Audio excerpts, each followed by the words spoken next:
Kapag nagkabukingan na at sa tingin mo di ka na makakalusot, lagi mong tatandaan, may butas pa. Akala ko may papayag. Nahihilang ako. Tapos sabi ko, Buti pumayag ka. Gulat nga ako nung sinagot mo kanina eh.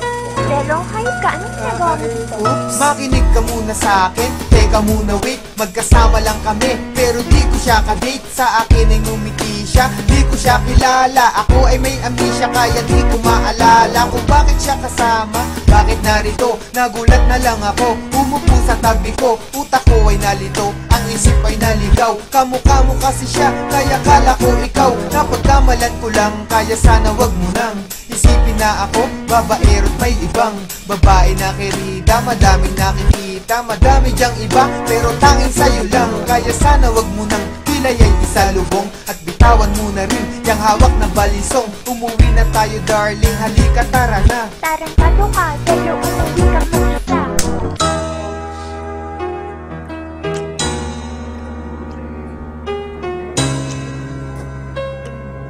Tapos naman ang labi mo.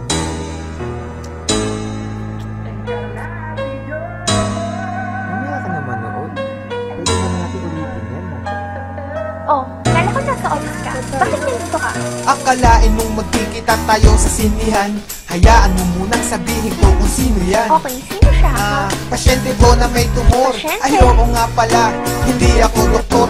Kasi naman gusto daw niyang manood. Naawa naman ako, kaya ako sumunod. Sinamahan ko na siya, sa dilim kasi duwag yan. Hawak ko kamay niya, kasi bulag yan. Dapat alalayan, baka mawala yan. Pero nandiyan ka pala, di ko na malayan. Siya'y hinalikan, at kaya ko nagawa yan. Nausog ko siya, kaya aking nilawayan. Bala kong punasan, kasi nabasayan. Hawak ko yung panty niya, kala ko basahan. Kusang bumaba, pero di ko binabayan. Mga palusot ko, lulusot kaya yan.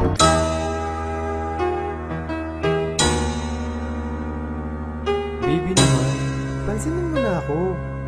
Sige na, kausapin mo na ako.